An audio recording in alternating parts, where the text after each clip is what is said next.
কুল্লু নাফসিন যায়িকাতুল মাউত। প্রত্যেকটা জানদার তার একদিন মৌতের শরাব পান করা লাগবে। বাজান মরণ কিন্তু লাগবে।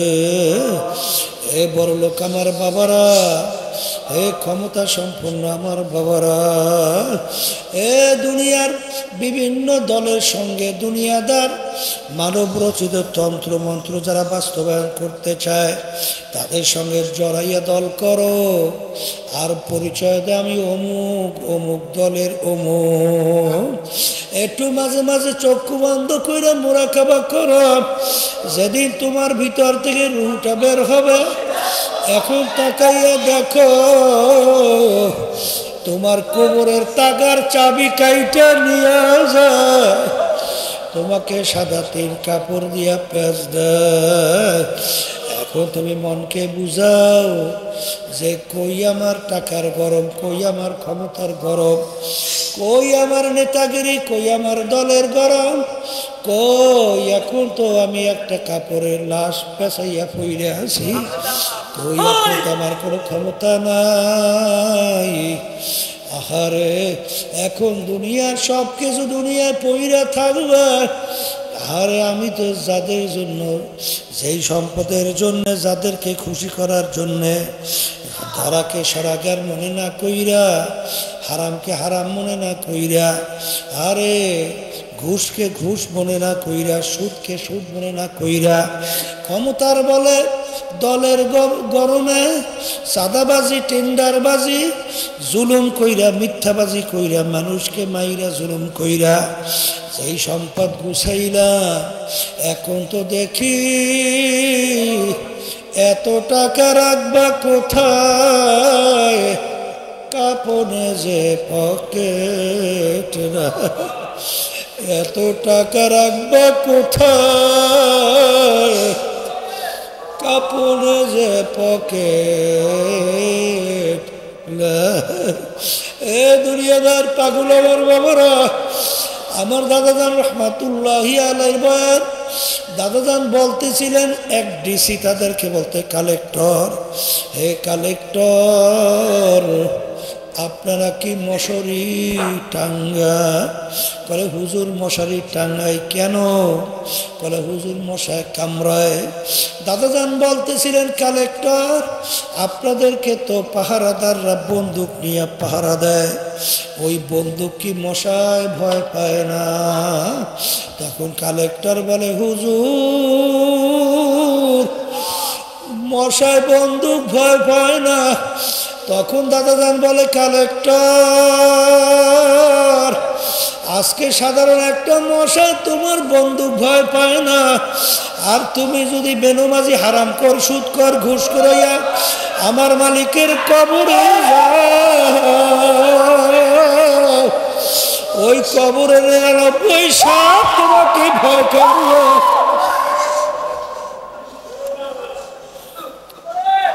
এরকম কি গ্যারান্টি আছে কালেক্টর? এই জন্য আমার বড় লোক বাবাদেরকে বলবো, পর্দারে মা বোনরা যারা শুনতেছেন, বাজান দুনিয়া কিন্তু ক্ষণস্থায়ী, এরা কিন্তু আরামের জায়গা না। কেউ চাইলে পায় নাই, কেউ কোনোদিন পাবে না। আর দুনিয়া দারুল মেহনে ওয়াল বালা, দুনিয়া হইলে বালা মুসিবতের জায়গা, কষ্ট ক্লেশের জায়গা। এই গরম, এই ঠান্ডা, এই শত্রু মিত্রর কোনো অভাব নাই। ছেলে কথা শুনে না, মেয়ে কথা মানে না। আখারে এরকম করতে করতে কোথার থেকে রাত্র গেল, দিন গেল, কোথার থেকে সপ্তাহ গেল, কোথার থেকে মাস গেল, কোথার থেকে বছর গেল। আখারে এর ভিতরে আয়নার সামনে চেহারার দিকে তাকাইয়া যদি দেখি কাঁচা দাড়িগুলা পাইকা সাদা হইয়া গেল। আহারে আমার পড়শিরা কোথায় গেল, আরে আমার আত্মীয় স্বজন কোথায় গেল, আমার বাপ মা কোথায় গেল। আহারে আজকে তো তামাম দুনিয়ার সমস্ত কিছু দেখি, কিন্তু যারা নাকি দুনিয়ার থেকে বিদায় নিয়ে কবরে আমাদের বাড়ির পাশে ঘুমাইয়া রয়েছে, কই তারা তো আমাদেরকে খবর দিতেও পারে নাই, নিতেও কিন্তু পারি না। ঠিক মন কি বুঝরে মন, এরকম একদিন তো আসবে যেদিন আমিও খবর দিতে পারবো না, আর খবর নিতেও পারবে না। এই জন্য আমার ভাইদেরকে বলবো, পর্দালে মা বোনদেরকে বলবো, আসলে যারা ইমানদার মুসলমান, আল্লাহকে ভয় করে, যারা বাজান আখেরাতকে ভয় করে, যারা গুনাহকে ভয় করে, বাজান তাদেরকে বাজানদেরকে বলবো, এ দুনিয়াদার পাগল, দুনিয়ায় থাকা অবস্থায় আখেরাতের সম্বল গুছাইয়া তারপর দুনিয়ার থেকে বিদায় নিয়ে মাওলার কবরে রওনা করো। আর বাজান মুসলমান বলতে কিন্তু মন চায় গুনার থেকে ফিরা নেকের কাজ কইরা, নেকের পাল্লা ভারী কইরা গুনার পাল্লা হালকা নিয়ে দুনিয়া থেকে বিদায় নিয়ে কবরে যাবে। কিন্তু শয়তান এবং নফস তোমার আমার পিছনে হাত পাইতে হবে বাজান, ওই শয়তান এবং নফস তোমাকে আমাকে গুনার ভিতরে লিপ্ত করায়। ঠিক বাজানদেরকে বলবো, পর্দালে মা বোনদেরকে বলবো, এই শয়তান এবং নফসের ধোঁকার থেকে বাঁচার জন্যে আমার মালিক তোমাকে আমাকে হুকুম করছে, ওয়াকুনু মা'আস সাদিকিন, তোমরা সাদিকিন বান্দাদের সঙ্গী হও। আমার বাজানদেরকে বলবো, দলাদলি বুঝি না, তোমার কবরে তুমি যাবা, আমার কবরে আমি যাব, তোমার কবরে প্রশ্নের উত্তর তুমি দিবা, আমার কবরে প্রশ্নের উত্তর আমি দেব। বাজান রে, পরীক্ষা কইরা দেখো, যারা সাদিকিন বান্দাদের সঙ্গে সম্পর্ক রাখে তাদের আমলের দিকে তাকাইয়া দেখো, দিনের দিন তাদের দেল নাকের দিকে ঝুঁকতেছে, দিনের দিন তাদের গুনার থেকে আল্লাহর ফজলে ফেরতে পারতেছে। বাজান তাদের আগে চোখে পানি ছিল না, এখন তাকাইয়া দেখো, যখন গুনার কথা মনে করে তখন পানি ঠেকাইয়াও রাখতে পারে না, তখন দিলটা নরম হইয়া মালিকের দরবারে আকুতি বিনতি কইরা কান্দে আর বলে, হে আমার দয়ার মালিক, তুমি যদি আমাকে মাপ নাই করো, ওই অন্ধকার কবরে আমি একা কেমনে থাকবো রে। আর মাঝে মাঝে মনকে বুঝাও, ওরে মন, আজকে তো চক্ষু খোলা দুনিয়া, কত বাহাদুরি কইরা চলি, কিন্তু তোমার জন্য যে ঘর তৈরি হবে, এমন ঘরে যাইতে হবে যেই ঘর নাই বাড়ি, এমন ঘরে থাকতে হবে যেই ঘরে নাই সাথী, এমন ঘরে যাইতে হবে যেই ঘরে নাই বাতি, এমন ঘরে থাকতে হবে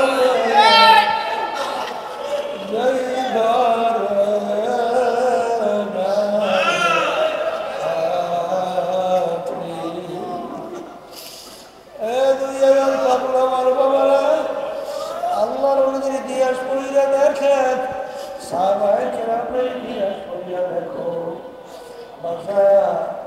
তারা কিন্তু কাঁদতে কাঁদতে মাওলার কবরে চইলা গেল, আর গুনার পর গুনাহ কইরা যাইতেছে, ও একটু চোখেও পানি আসে না, একটু চক্ষু ঘোরা দেখা হয় না, সেই মামলার তদবির নাই, ওই মামলার কিন্তু খালাস না। আল্লাহু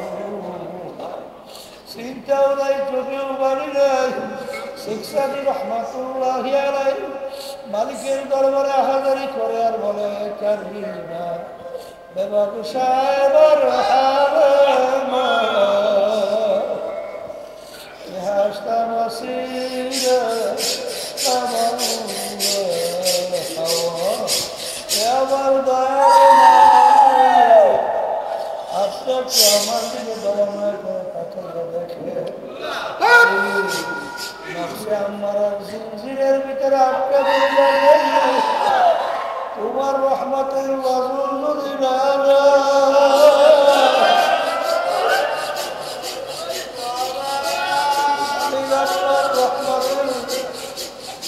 রহমতের নজর যদি না থাকা আমি সরকারের মুনাফির দোকান থেকে আমাদের বাঁচার কোনো উপায় না এই জন্য হাতটা মান্না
যাবে না। আরে 360টা মাথা ধমক দিয়ে আজীবন আমার মালিকের নিয়ামত খাই, আমার মালিকের হুকুম ভালো নাই, আমার মালিকের হুকুম হয়ে গেছে তোকে ধরিলে নেওয়ার জন্য। এই কথা বইলা যখন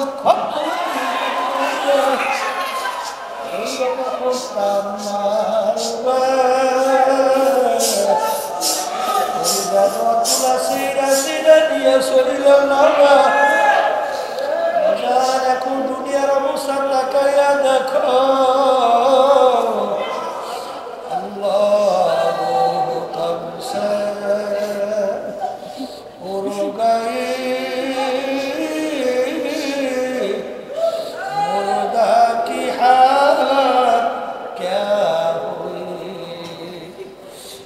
আমার ভাইদেরকে বলবো, পর্দায় মানুষদেরকে বলবো, কার কখন কোন সময় ডাক আসে তোমারও জানা নাই, আমারও জানা নাই। আমার মালিক যখন নিয়ে আসছে, আমার মালিক বড় দয়ার মালিক, আমার মালিক বড় মায়ার মালিক। যদি পাহাড় পরিমাণ বলে যদি গুণা হইয়া থাকে, যদি আমার মালিকের দরবারে মাপ চাওয়ার মতো চাইতে পারো, আমার মালিক শুধু তোমাকে আমাকে মাফ করবেন তাই না, তোমার আমার গুনাহকে নেকের দ্বারা পরিবর্তন কইরা দিবেন।